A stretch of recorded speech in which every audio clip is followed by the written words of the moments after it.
당신과 함께 하십니다. 성령께서 우리와 함께 하신 줄 믿습니다. 이 시간 우리 청년들이 이 자리에 있는데 지금 수련회 했다고 그랬잖아요. 밤에 뭔 짓을 했는지 내가 알 수가 없어. 얘기 많이 했어요. 아마 잠도 잘 못 자고 그러고 온 지체들이 많이 있을 것 같아요. 자, 그래도 하나님의 말씀 앞에 우리 한번 마음을 모으고 집중해서 나갈 수 있는 시간이 되셨으면 좋겠습니다. 오늘 사도행전 13장 4절에서 12절까지의 말씀을 근거로 해서 성령의 보내심을 받은 자의 삶의 현실이라는 제목으로 은혜를 나누기를 원합니다. 예수님께서 부활하셔서 제자들에게 나타내신 후에 이런 명령을 하셨죠.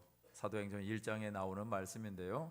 오직 성령이 너희에게 임하시면 너희가 권능을 받고 온 예루살렘과 온 유다와 사마리아와 땅끝까지 이르는 내 증인이 될 것이다 라고 말씀하셨습니다. 이 말씀을 통해서 우리가 생각할 수 있는 것은요, 예수님께서 지금 오직 성령이 너에게 임하시면 무슨 말이에요? 성령을 너희에게 주겠다라는 거죠. 그리고 또 하나 권능을 받을 것이고, 그리고 모든 곳에 가서 복음을 전하게 될 것이다, 내 증인이 될 것이다 라고 예언적인 말씀을 하셨습니다. 오늘 본문에 나오는 두 인물이 있습니다. 계속해서 저희가 우리 사도행전의 말씀 가운데 사도 바울의 초기의 삶의 모습과 연결되어져서 이렇게 말씀을 주일 예배 말씀으로 이렇게 삼고 가고 있습니다. 오늘 본문에 나오는 두 인물이 있죠. 바나바와 사울을, 이들을 표현할 때 뭐라고 얘기하고 있냐면 사도행전 13장 4절에는 바나바와 사울이 성령의 보내심을 받았다라고 말하고 있습니다. 그러면서 바나바와 사울의 상태가 어떤 상태인지를 말씀하고 있는 것이죠. 단순히 이 두 사람에게 있어서 이제 새로운 일들이 시작이 되는데 어떤 일이냐면 여행이 시작이 됩니다. 그 여행은 목적이 있는 여행이죠. 여행하면 우리가 생각하는 것은 다들 한 번쯤은 어딘가를 상상하고 여행을 가고 싶어 할 것입니다. 이제 사울과 바나바가 한 여행, 그런 여행이었을까요? 성경 말씀은 아까도 말씀드린 것처럼 그런 여행이 아니라 성령의 보내심을 받았다라고 얘기를 하고 있습니다. 만약에 여러분들이 이런 삶을 산다면 어떤 마음이 드시겠습니까? 성령의 보내심을 받았다. 그러면 우리의 마음 가운데 놀라운 역사가 일어나야 되지 않을까요? 성령의 보내심을 받은 자의 삶의 현실에는 어떤 일이 일어나고 또 우리는 어떻게 살아야 될 것인가, 이것을 생각해 볼 수 있는 은혜가 있게 되시길 주의 이름으로 축원드립니다. 첫째는요, 거짓 선지자에 대한 얘기입니다. 선지자라 이름으로 불리우는 거짓 마술사를 주의하라라는 것이죠. 청년들이 어저께 기도 많이 했을 것입니다. 물론 어저께 기도 많이 한 것과 아울러서 지금은 엄청 졸릴 것입니다. 자, 성령의 충만함의 시간이 있었는데 그 다음에 이어지는 것은 뭐다? 뭔가 모르는 어려움이 생기더라, 예상하지 못하는 어려움이 생기더라 라는 것이었습니다. 오늘 말씀에 보면은 안디옥 교회가 처음으로 선교사를 파송하는 것입니다. 어느 땅에? 이방 땅에. 유대인들을 향한 복음 전파가 아니라 이방인들을 향한 선교사를 보내는 것입니다. 그것 가운데서 바나바와 사울이 보냄을 받게 되죠. 그들이 처음으로 간 곳은 구브로라는 섬입니다. 지도를 좀 잠깐 본다면은 오른편이 저기 가운데 있는 그 초록색 섬이 이제 구브로라는 곳인데요. 지금으로 말하면 사이프러스 아니면 키프러스 공화국이라고 그렇게 불려지는 땅입니다. 성경에 있는 말씀은 사실이다 아니다? 사실이다. 저 구브로라는 섬에 바나바와 사울이 들어가게 됩니다. 그리고 나서 저기 화살표에 보시면 아시겠지만 그 화살표에 처음 도착했다가 거기에서 내륙으로 이동을 해서 바보라는 곳으로 가게 되죠. 자, 이 과정들을 보면은 우리가 생각할 수 있는 것은 이 사울과 바나바가 자기의 마음대로 간 것처럼 보이지만 사실은 자기의 마음대로 간 것이 아니라 성령의 인도함을 받는 삶을 살았다라는 것입니다. 기도와 말씀 그리고 하나님의 보내심을 받은 자의 삶이 무엇인가 봤더니 성령의 인도함을 받아서 자기의 삶을 살아내더라는 것입니다. 여러분들은 한 번의 삶으로 끝나는 것이 아닙니다. 성령의 충만함은 그냥 특별한 집회를 통해서 한 번의 삶으로 끝나는 것이 아니라 그것이 계속해서 이어져 가는 것이 우리의 삶의 현장이다라는 것이죠. 그런 삶의 현장 속에서 우리에게 말씀하시는 것, 누군가를 만나게 되는 것이 성령의 보내심을 받은 이유다라는 거죠. 성령의 보냄을 받았는데 목적 없이 보냄을 받는 것은 아닐 것입니다. 저와 여러분들이 성령 충만을 받은 것이 아무 이유가 없어서 그냥 너 혼자 신비스러운 경험을 하라고 주는 것이 아닌 줄 믿습니다. 그렇다면 성령의 충만함을 받고 오늘 말씀대로라면 보냄을 받는 것이 성령 충만한 사람들의 삶이다라는 것이죠. 그 성령 충만한 삶은 누군가에게 보냄을 받게 됩니다. 그런데 보냄을 받는데 별로 그렇게 원하지 않는 보냄을 받을 때가 있습니다. 그것이 사도행전 13장 6절 말씀에 이어지고 있는데요. 이렇게 말하고 있습니다. 온 섬 가운데로 지나서 바보에 이르러 바 예수라 하는 유대인 거짓 선지자인 마술사를 만났다라고 얘기를 합니다. 이 사람이 유대인이기는 합니다. 그런데 문제는 거짓 선지자에다가 마술사였다라는 것입니다. 이 바예수라고 하는 사람이 어떤 일을 하는 것이냐? 하나님이 보시기엔 거짓된 일을 하는 사람이었다라는 것이죠. 바나바와 사울은요, 예수 복음을 전해야 하는 사명을 위해서 보내심을 받았습니다. 그렇다면 성령께서 인도하시는 것인데 이 두 사람이 정말 만나야 될 사람은 누군가 보니까 이 당시에 이 섬의 총독이었던 서기오 바울이라는 사람이었습니다. 그런데 바예수로 인해서 복음 전파에 어려움이 생기는 거죠. 선지자라는 명칭을 가지고 있는데도 불구하고 오히려 복음의 걸림돌이 된 사람, 그런 사람을 맞닥뜨리게 되어지는 것이 성령 충만한 사람들의 삶의 모습이다라는 것입니다. 그렇다는 얘기는 성령 충만한 한 삶은 내 삶이 만사 형통일까요? 아니지요. 성령 충만한 사람은 어려움도 만나고 그 어려움 속에서 하나님의 목적을 성취해내는 사람인 줄 믿습니다. 보니까 이런 역사들은 예수님께서도 예견을 하셨습니다.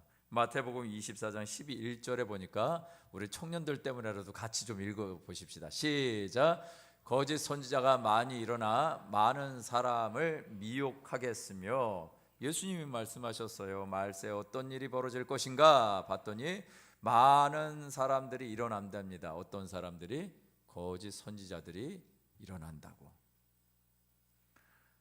그리고 그런 사람들을 통해서 만들어낸 결과가 무엇인가? 이어지는 12절 말씀입니다. 함께 읽겠습니다. 시작. 불법이 성함으로 많은 사람의 사랑이 식어지리라. 거짓 선지자의 열매가 무엇인가 봤더니 미혹하는 사람들을 많이 만들어낸다는 것입니다. 그리고 그런 사람들의 삶의 결과가 무엇인가 봤더니 불법이 성하게 된다라는 것이죠. 무엇이 불법일까요? 이 땅에 법 질서를 어기는 것이 불법일까요? 성경이 그런 얘기를 하는 것일까요? 그런 것은 아닐 것입니다. 그렇다면 이 성경이 말하는 불법이 성행한다라는 것은 이 말세에 나타나는 특징인데 무엇이냐? 예수 말고 다른 것에 구원이 있다라고 가르치는 것이 불법인 것입니다. 할렐루야. 여러분, 예수 외에 다른 곳에 구원이 있다라고 가르치는 것, 이것이 불법입니다. 저는 참 안타까운 것이 교회 안에도 이런 가르침이 있습니다. 하나님의 말씀으로 살아가는 것을 선택하기보다는 하나님의 말씀보다 인간적으로 생각하고 인간적으로 이렇게 하면은 잘하는 거야, 그렇게 가르치는 것들로 교회 안에서 그거를 타협하는 일들을 봅니다. 어쩌면 이 시대 우리 젊은이들이 가장 많은 유혹을 받을 것입니다. 그런데 다시 한번 우리는 무엇으로 돌아가야 될까요? 예수 그리스도의 복음으로 돌아가야 됩니다. 예수 외엔 다른 구원이 없습니다. 예수 믿는 것이 생명이고요, 예수 안에 참된 길이 있는 줄 믿습니다. 예전에 제가 우리 청년들한테 그랬어요. 여러 가지 삶의 방법들을 어떻게 살아야 됩니까? 라고 얘기했었을 때, 물어봤을 때 예수님이 방법이야. 우리 성도님들, 예수님이 방법인 것을 믿으십니까? 네. 그럼 예수님이 방법이면 우리 어떻게 살까요? 고민하셔야 되죠. 정말 예수님이 방법이라는 사실을 안다면 우리는 다른 것을 쫓아가지 않을 것입니다. 이 땅에 예수님 말고 다른 것을 쫓아가게 하는 것이 바로 사람입니다. 그 사람이 거짓 선지자라는 것이죠. 어떤 사람은 자기 말을 듣지 않으면 내가 저주가 임하게 할 거야 라고 말하는 거짓 목사도 있습니다. 하나님의 뜻과는 전혀 상관없죠. 왜 그러냐면 그런 삶을 살아가는 사람들의 대부분 특징이 뭐냐면 결박당하는 것입니다. 묶이는 것입니다. 자기의 인생이 묶여서 다 송두리째 빼앗기는 것입니다. 그리고 삶은 계속해서 두려움의 연속입니다. 거짓 선지자의 말을 듣게 되면요, 계속해서 두려운 일들이 생깁니다. 왜요? 그렇게 해야지 내 노예가 되거든. 이 땅에는 그런 거짓 선지자들이 참 많이 있습니다. 어떤 사람은 심지어 자기를 보혜사라고 얘기합니다. 보혜사가 뭐예요? 성령이죠. 성령은 성삼위 하나님 중에 한 분이신데 자기를 하나님이라고 얘기하는 것이죠. 인간이 하나님이 될 수 있다 없다?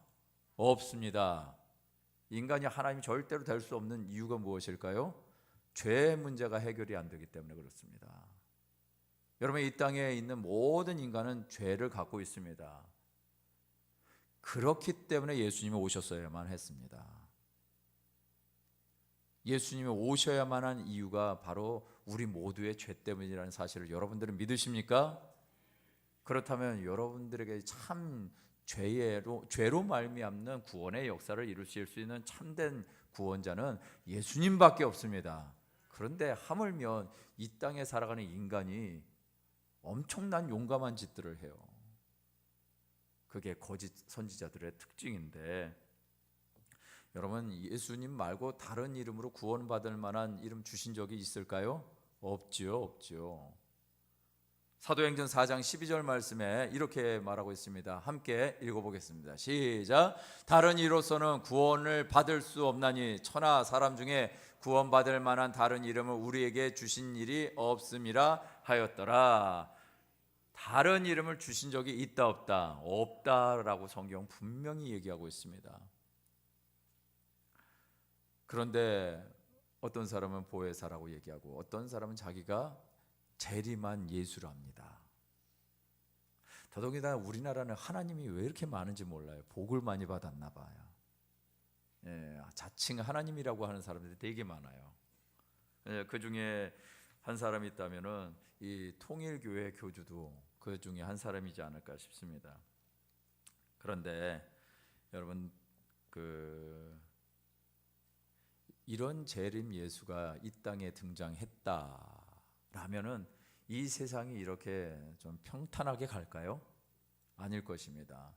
여러분, 재림 예수가를 그렇게 자칭 얘기를 하는 사람들, 그런 사람들의 얘기를 들으면 굉장히 이 땅에 뭔가 이루어질 것 같고 신천신지가 이루어져서 신천지가 생겨서 하나님이 도래하신 땅이 있을 거다라고 얘기를 합니다. 근데 성경을 좀 잘 보자고요.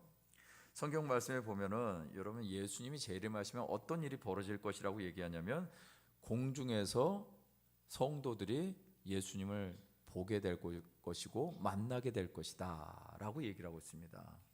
그건 여러분들 데살로니가에 있는 말씀을 통해서 여러분들이 많이 들으셨을 것입니다.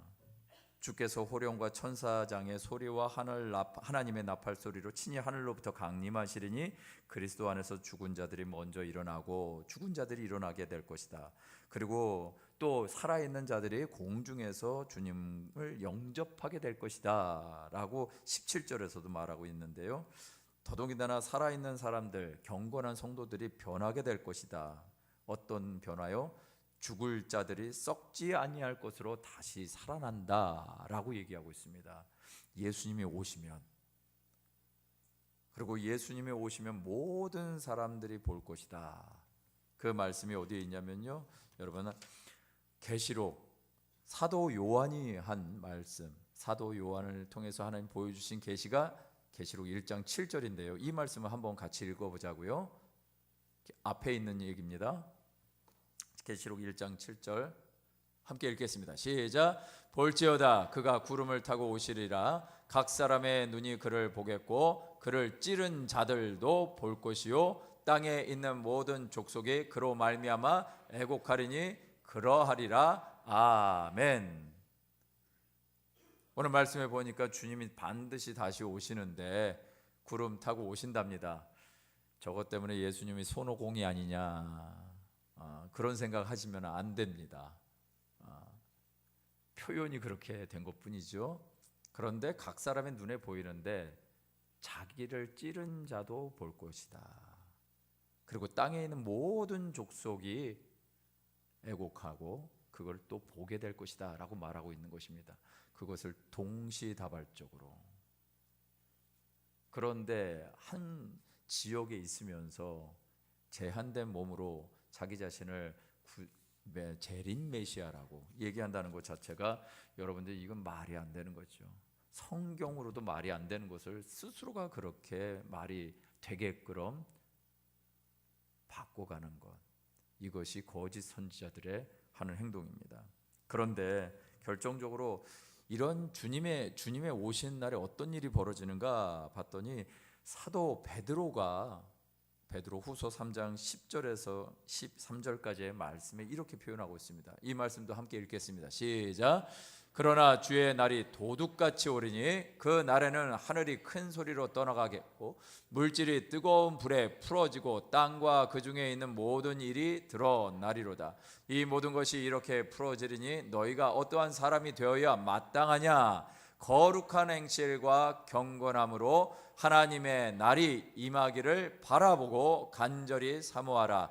그 날에 하늘이 불에 타서 풀어지고 물질이 뜨거운 불에 녹아지려니와 우리는 그의 약속대로 의가 있는 곳인 새 하늘과 새 땅을 바라보도다. 할렐루야.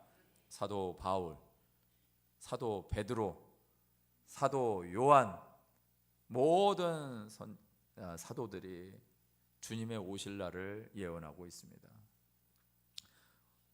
우리나라의 하나님들이 재림주가 맞다면요, 이 세상은 하나님의 백성과 지옥 백성으로 바로 나누어져야 됩니다. 말씀대로. 그런데도 불구하고 우리는 여전히 잘 살고 있습니다. 여러분들은 너무나 잘 살고 계십니다. 이 말씀만 봐도 재림주가 왔어요, 안 왔어요? 안 온 거지요. 안 온 거지요. 그런데 재림주라고 얘기하고 있다. 더더군다나 그가 와가지고 왔다가 죽기까지도 해요. 그래서 통일교회 교주는 90세에 방광암으로 죽었습니다. 2012년도의 일이에요. 그리고 또 하나님이 있는데 아주 가까이 있는 하나님, 하나님의 교회의 하나님이라고 하는 분도 있었어요. 지금은 그 하나님이 이제 여자 하나님으로 바뀌어 있는데 원래 남자 하나님, 국수 먹다가 뇌출혈 걸려가지고 죽었어요. 67세 갑자기. 어느 교수님이 강의를 하다가 이렇게 얘기를 했습니다. 라면 먹다가 죽었다고. 그런데 그거를 그게 하나님의 교회에 있었던 여학생이 그거를 녹화해 가지고 갖다가 이제 전한 거예요. 그래가지고 그것 때문에 결국 이분이 뜬금없이 4개월 뒤에 법정에 서게 됐습니다. 그리고 재판에서 졌어요. 1심에서도 지고 2심에서도 져가지고 벌금을 무려 50만 원이나 냈어요. 별거 아니죠. 저도 뭐 별거 아닌 거 아닙니까? 그런데 이분이 그 50만 원 때문에 대법원에 상소를 했어요. 왜 그랬을까요?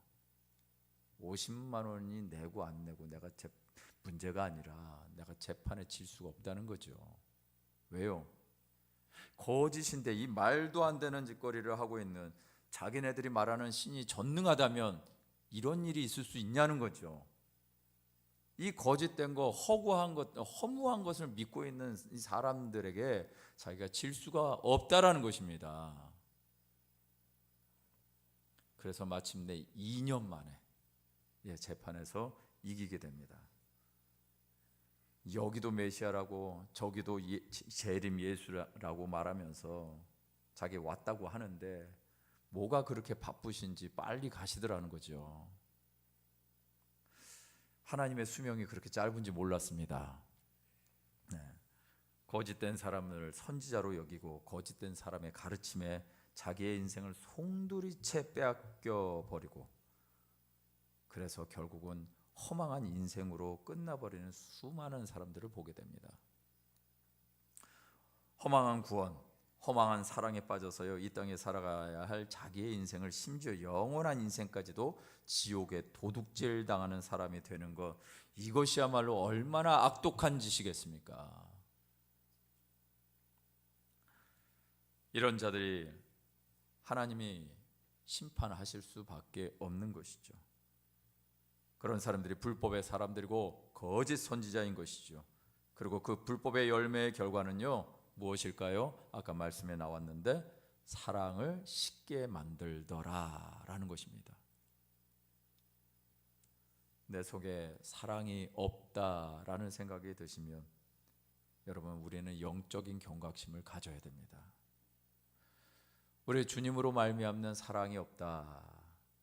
좀 전에도 우리가 찬양하면서 나의 주 나의 하나님을 찬양하면서 내가 주님을 사랑합니다 고백했는데 그 사랑이 우리 안에 없다. 그렇다면 우리는 영적인 경각심을 가지고 하나님 앞에 나가야 하는 것이죠. 내 안에 거짓 선지자가 역사하지 못하도록 영적인 각성을 하는 저와 여러분 되시길 주의 이름으로 축원드립니다. 두 번째는요 지성과 이성을 이기는 잘못된 영성을 주의하라는 것입니다. 바른 영성을 갖지 않으면요 아무리 지성과 이성을 갖고 있어도요 그 거짓에 현혹된다라는 것입니다. 사도행전 13장 8절에 보니까 이 마술사 엘루마는 하면서 그 이름을 번역하면 마술사라 그들을 대적하여 총독으로 믿지 못하게 힘썼다라고 얘기를 하고 있습니다. 여기에 나오는 서기오 바울은 총독입니다. 그 섬의 총독이라고 아까 말씀을 드렸는데 근데 총독일 뿐만 아니라 지혜 있는 사람이다 라고 얘기를 했습니다. 나름 지혜가 있는 사람인데요 거짓 선지자를 분별했다 분별하지 못한다 분별하지 못한다라는 거죠. 아무리 지혜가 있어도 아무리 이성과 지성을 갖췄어도 거짓 선지자를 분별하지 못한다. 왜요? 이것은 영적인 부분이니까. 이 안에 분명히 이 사람을 이 거짓 선지자를 붙잡고 있는 이유는 인간적인 측면에서 볼 때 이것입니다. 거짓 선지자를 붙잡고 있으면 나한테 유익이 있을 거라고 생각하는 거죠. 그나마 다행인 것은 이 서기오 바울이라는 총독이 바나바와 사울을 불렀다라는 것입니다. 13장 사도행전 13장 7절에 보니까 우리 다 함께 읽어볼까요? 시작. 그가 총독 서기오 바울과 함께 있으니 서기오 바울은 지혜 있는 사람이라 바나바와 사울을 불러. 할렐루야. 이 사람에게 그나마 감사한 것이 무엇이에요? 이들을 불러서, 두 사람 불러서 뭘 했다고요? 하나님의 말씀을 듣고자 했다. 여러분, 저와 여러분들이 살아가는 세상에 수많은 사람들이 지금 이단으로 빠지고 있습니다. 지금 2012년도의 통계에 얘기하면 200만 명 가까운 사람들이 빠져 있다라고 얘기를 합니다. 200만 명이요.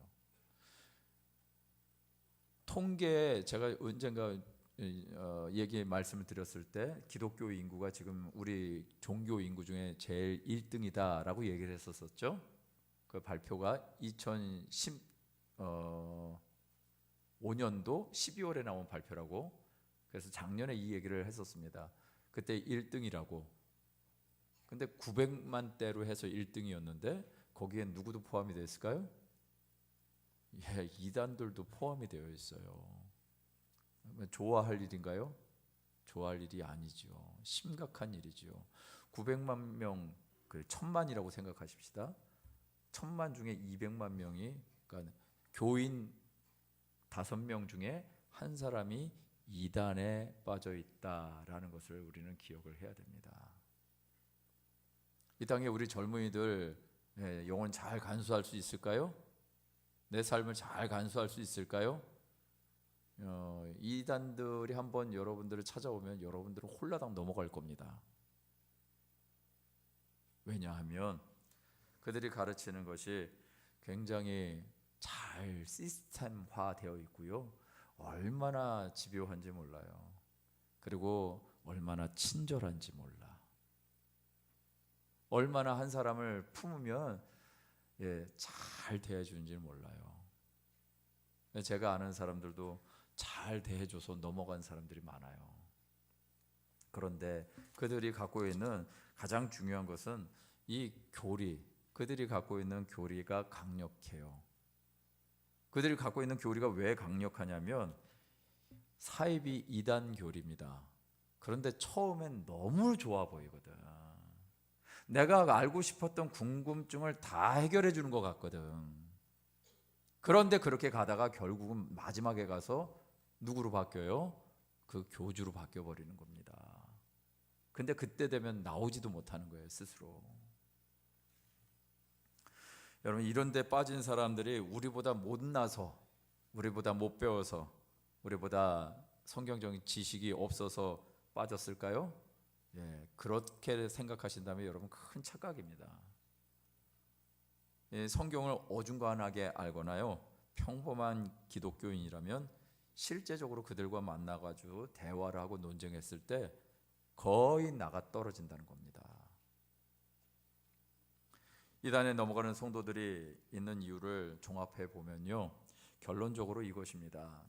내 이성, 내 지성, 내 결심으로 이런 거짓 선지자들과 같은 거짓 영성 이길 수 있다 없다?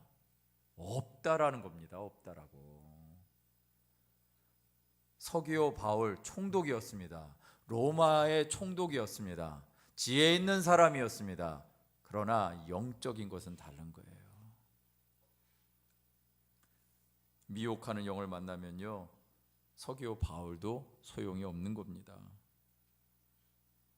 저와 여러분들이 봐야 될 것이 무엇일까요? 예수를 만나느냐, 바 예수를 만나느냐. 할렐루야.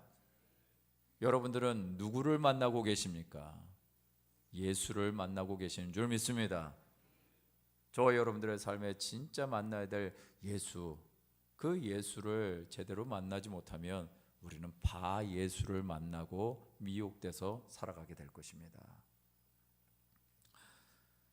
언젠가 제가 여러분들 점 보지 마시라고 그랬는데 여러분들 저는 점 안 봤어요. 그런데 우리 젊은이들 이제 가끔 가다가 사주 카페 하고 타로점 이런 거 보는 사람들도 있지 않을까 싶어요. 여러분, 그거 여러분들의 영혼을 묶는 것입니다. 거짓 선지자에게 여러분들의 삶을 맡기는 것입니다. 별거 아닌 것 같죠. 내가 보니까 많은 기독교인들이 타로점이라는 것을 아주 쉽게 생각하고 보더라고요. 이제는 또 다른 어떤 도전이 올 것인데, 이것은 무엇이냐면 여러분, 인공지능이 여러분들의 점을 봐줄 것입니다. 조만간에. 자, 그래서 우리는 경계해야 됩니다. 하나님의 말씀으로 돌아가야 됩니다. 할렐루야. 우리가 우리 자신을 돌보고 점검해야 하는 것이죠. 나는 바 예수와 같은 미혹하는 자나 이런 이단들이 와도 대처할 능력이 있는가를 살펴봐야 되는 것입니다. 순전한 복음으로 자기 자신을 무장시키지 않으면요, 이런 이단과 세상의 가르침이 가져오는 바 예수에게 속수무책으로 당하게 되어 있습니다. 예수 외엔 다른 길이 없습니다. 예수님만이 순전한 복음입니다. 할렐루야. 혹시 바 예수와 같은 마술사가 내 안에 있습니까? 이 시대를 살아가고 있는 우리 성도님들, 우리 젊은이들 안에 혹시 바 예수를 의지해서 그 바 예수가 내 안에 있는 분은 없습니까? 내 안에 있는 이 바 예수를 분별해내시고 싸워 이기시는 저와 여러분 되시길 주의 이름으로 축원드립니다.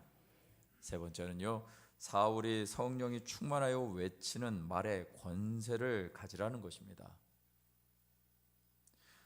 예수님이 약속하신 이 성령을 받고 제자들의 삶이 확 바뀝니다.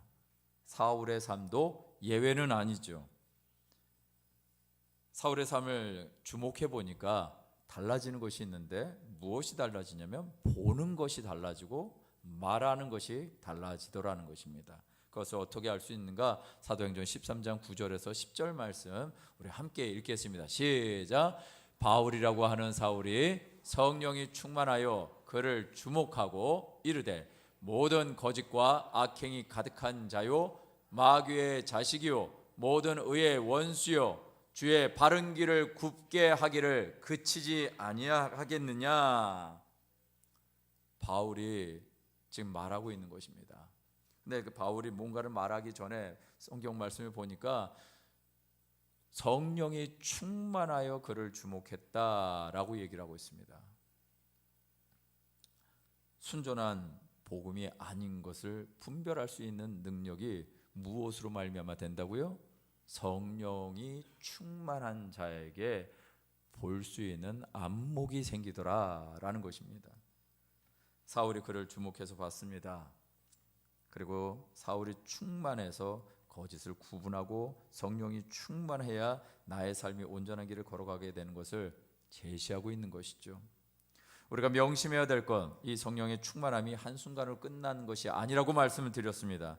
이 성령의 충만은요, 매일 매순간 이어지는 것입니다.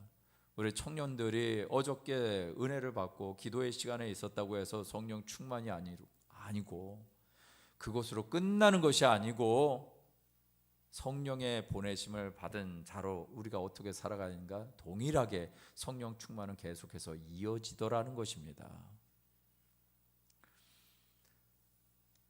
우리가 특별한 부흥의 시간을 갖는 것, 또 특별한 기도의 시간을 갖는 이유가 무엇이겠습니까? 성령의 동행하심과 성령의 보내심 받은 삶을 우리가 인식하지 못하기 때문에 다시 한번 그걸 깨우는 것 아니겠습니까? 저와 여러분들은 성령을 충만함을 위해서 간구해야 되는 존재입니다. 우리는 이 땅에서 연습을 해야 합니다. 우리의 몸도 연습을 해야지 몸이 건강해질 수 있는 것처럼 성령의 역사를 우리가 매 순간순간마다 붙잡지 않으면 어느 순간에 우리는 잠들어 버리고 맙니다. 성령으로 살라고, 성령으로 행하라고, 그렇게 살려면 하나님의 말씀으로 돌아가야 하는 것이라고 우리에게 하나님께서 말씀하시는 것인 줄 믿습니다. 바나바와 사울이 성령 충만할 수 있었던 비결이 보니까요, 13장 3절에 이렇게 말씀하고 있습니다. 이에 금식하며 기도하고 두 사람에게 안수하여 보내니라 라고 말입니다. 그들을 위해서 기도했던 사람이 있습니다. 그는 안디옥 교회였습니다. 안디옥 교회 성도들이었고 그들 스스로도 기도했습니다. 어제 말씀을 준비하면서 계속해서 하나님이 제게 주셨던 두드림이 있었습니다. 무엇이냐면 청년 수련회를 하고 있는 현장에 가야 된다는 마음이었습니다. 설교 준비 안 했어요, 주님. 저도 해야 돼요. 그런 마음이 계속해서 드는데 이 마음이 싸우는 거예요. 저기를 가라고. 그래서 가서 뭘 했겠어요. 제가 뭐 강사도 아니고 설교자도 아니고 가가지고 우리 최태영 목사님 설교 말씀 얼마나 재밌게 하시는지 웃으면서 은혜 받으면서 또 기도하는 시간을 그렇게 가졌습니다. 근데 제가 그때 보니까 우리 최 목사님 우리 청년들을 위해서 이렇게 기도하고 있는데 갑자기 제 마음 가운데 우리 성도님들이 계시는데 그분들을 위해서 기도하라고. 그래서 같이 기도했어요. 우리 최 목사님은 우리 청년들을 위해서 기도하고 저는 성도님들을 위해서 기도하고. 그런데 나중에 보니까 하나님이 역사하시는 것이 보이더라고요. 하나님의 음성을 따라서 살아가는 거, 순종하며 살아가니까 하나님의 역사가 일어나요. 어떤 분은 그러더라고요. 목사님 기도받은 지 1시간이 지났는데 저한테 얘기하기를 아직도 머리가 뜨거워요. 그런 분이 계셨어요.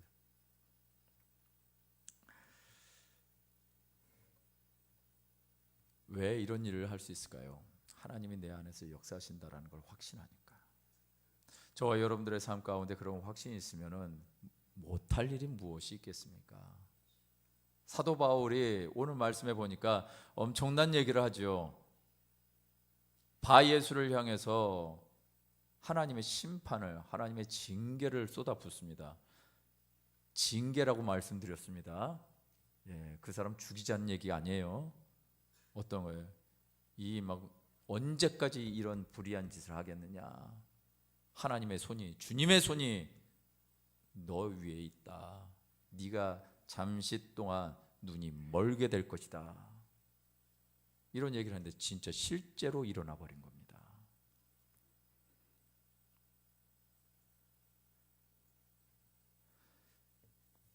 사울이 어떻게 이런 일을 할 수 있는가? 나를 인도하고 나를 이끌어 가시는 분이 누구다? 성령님이다. 여러분, 우리 성도님들의 삶 가운데 이런 고백이 있게 되시길 주의 이름으로 축원드립니다. 우리 젊은이들이 이런 고백이 있게 되시길 주님의 이름으로 축원드립니다. 나를 이끌어 가시는 분이 성령이야. 여러분, 제가 지금 좀 전에 말씀드린 것은 주의 종이기 때문에 한 게 아니고요. 주의 종의 직분을 내려놓고라도 하나님이 이렇게 말씀하실 수 있고 하나님이 말씀하신 것에 여러분들이 순종하면 하나님의 역사는 일어나게 된다라는 것을 말씀을 드리는 것입니다. 자, 하나님이 어떻게 일하시는가? 사도행전 13장 11절에서 12절 말씀을 함께 읽겠습니다. 시작. 보라, 이제 주의 손이 내 위에 있으니 내가 맹인이 되어 얼마 동안 해를 보지 못하리라 하니 즉시 안개와 어둠이 그를 덮어 인도할 사람을 두루 구하는지라. 이에 총독이 그렇게 된 것을 보고 믿으며 주의 가르치심을 놀랍게 여기니라. 할렐루야. 이것이 하나님의 말씀을 신뢰하고 성령의 인도하심을, 보내심을 받는 사람들의 삶의 모습인 줄 믿습니다. 여러분, 복음의 능력이 있습니다. 성령의 역사, 복음의 능력이 있는 줄 믿습니다. 저는 우리 교회가 이런 능력이 충만한 교회가 되어지기를 원합니다. 은사적인 측면에서의 능력을 말씀드리는 것이 아니고 하나님의 말씀이 우리 안에 개개인적으로 다 임하는 역사가 있게 되시길 주의 이름으로 축원드립니다. 이렇게 살아가는 것이 진짜입니다. 주님과 함께 동행하고 주님이 원하시는 삶을 살아내는 것이 진짜인 줄 믿습니다. 그런 교회를 하나님이 찾으시지 않을까요? 이 시대에 정말 하나님이 교회를 찾으셔서 교회를 통해서 일하고 싶으신데 쓸만한 교회를 찾으시는 것이 우리 하나님 애타는 심정 아닐까요? 저는 우리 순복음교회가 그렇게 되어지기를 주님의 이름으로 축복드립니다. 이것이 하나님의 간절한 소원인 줄 믿습니다. 마지막 때에 이 땅의 교회들 가운데 하나님이 하시는 일은 알곡과 가라지를 분리해 내실 것입니다. 결국 복음, 예수 복음을 붙잡는 자들, 하나님을 기쁘시게 하는 백성들은 알곡으로 남아지게 될 것입니다. 빌립보서 1장 6절 말씀 함께 읽겠습니다. 시작. 너희 안에서 착한 일을 시작하신 이가 그리스도 예수의 날까지 이루실 줄을 우리는 확신하노라. 할렐루야. 하나님이 일하신답니다. 어떤 일이요? 착한 일을 시작하신답니다. 하나님이 무엇을 착한 일로 보실까요? 이 땅에서 조금 뭔가 남들 도와주면 착한 일로 보실까요? 하나님이 보신 착한 일은 저와 여러분들이 구원을 받는 것입니다. 할렐루야. 저와 여러분들이 구원을 받는 착한 일은 무엇입니까? 예수님 믿는 것 아닙니까? 예수님 믿고 예수님 붙잡고 살아가는 것이 하나님 보시기에 착한 일인 줄 믿습니다. 그걸 언제까지요? 그리스도의 날까지 이루신답니다. 그리스도의 날, 언제? 주님 오신 날 아닙니까?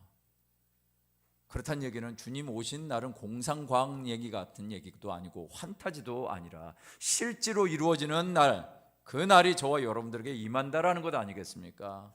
그래서 그 날까지 주님이 이루신답니다. 우리의 구원을, 우리 안에 있는 선한 일, 착한 일, 정말 예수님 붙잡고 살아가는 것을 저와 여러분들이 믿기만 하면 그것을 이루어 가셔서 반드시 그날에 여러분들을 행복자로, 하나님의 말씀이 성취되어지는 자로, 주님과 함께 천국의 혼례잔치에 참여하는 자로 세워 가시는 줄 믿습니다. 말씀을 정리하겠습니다. 여러분, 저와 여러분들의 삶 가운데 하나님이 함께 하신 것을 믿으십니까? 그러면 하나님이 어떻게 세미한 음성으로 말씀하신지 이제 그것을 이루어 가시길 주의 이름으로 축원드립니다.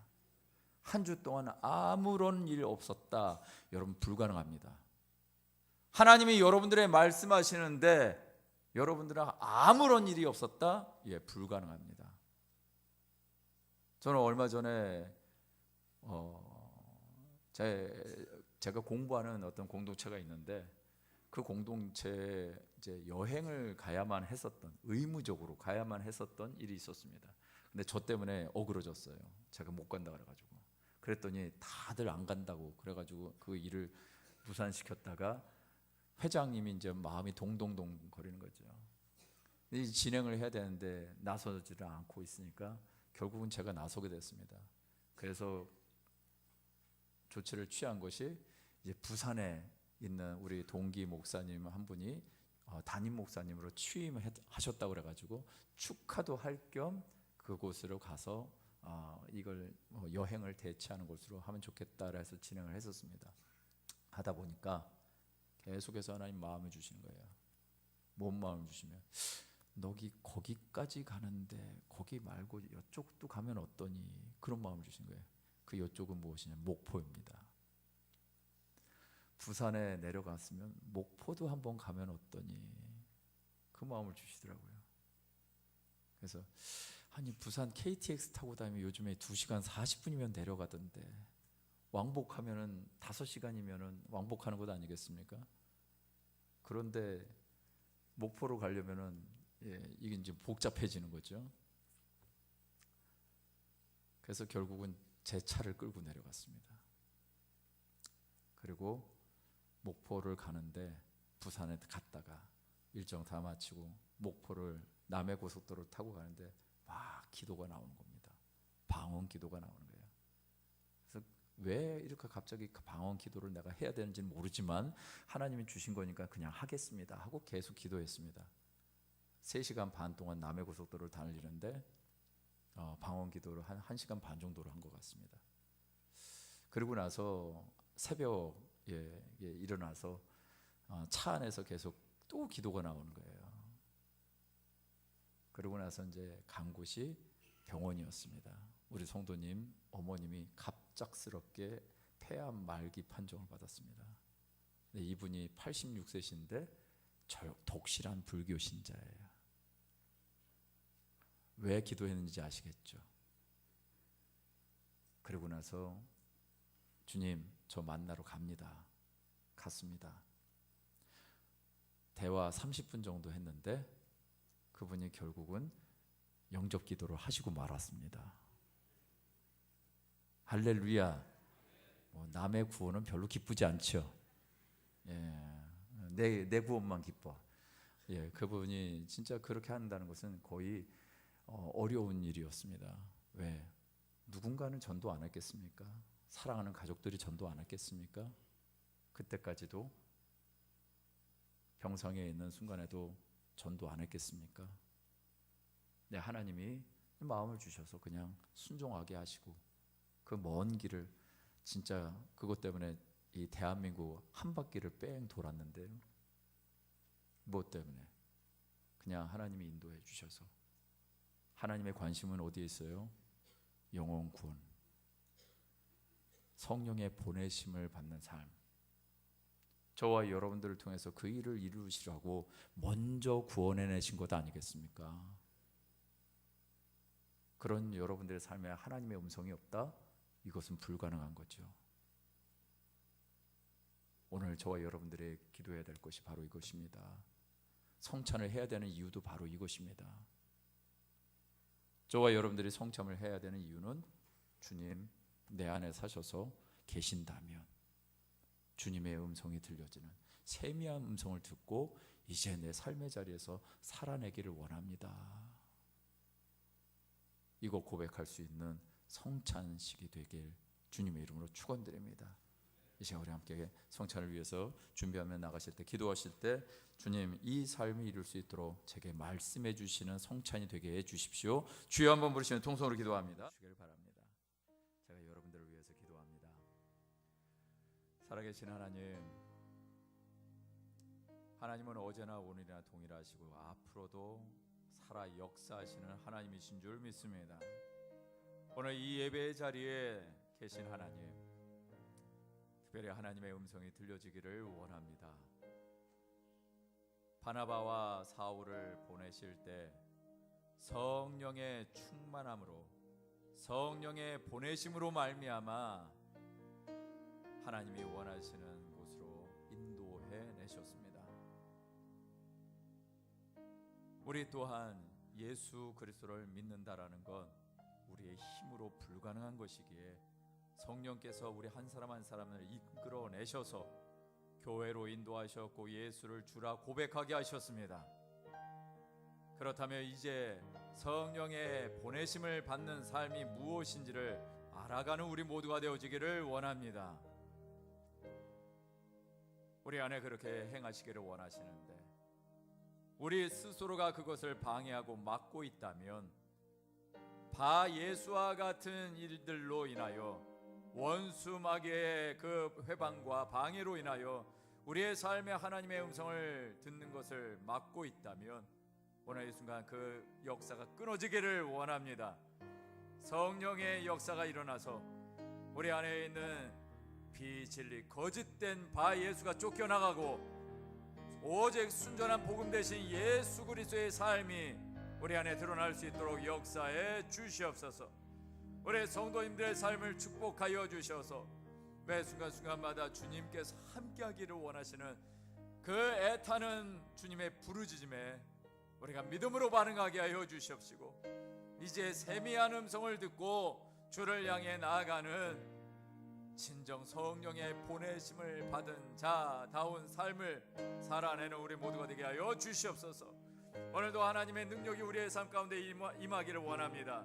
우리 성도님들의 삶의 문제를 돌파하시는 성령의 역사가 임하게 하여 주시옵시고 우리 성도님들의 육체 가운데 질병으로 인하여 공고한 심령들마다 하나님이 치료하시는 돌파가 일어나게 하여 주시옵소서. 내가 나사렛 예수 그리스도의 이름으로 명하노니 우리 성도님들의 삶을 도적질하고 죽이고 멸망시키는 모든 원수 마귀의 역사는 지금 이 순간 끊어질지어다, 떠나갈지어다. 성령께서 돌파하신 것을 보는 우리 모든 성도님들 되게 하여 주셔서 하나님의 영광을 보게 하여 주시고 하나님의 살아계심 앞에 감사함으로 나아가는 우리 모든 성도님들 되게 하여 주시옵소서.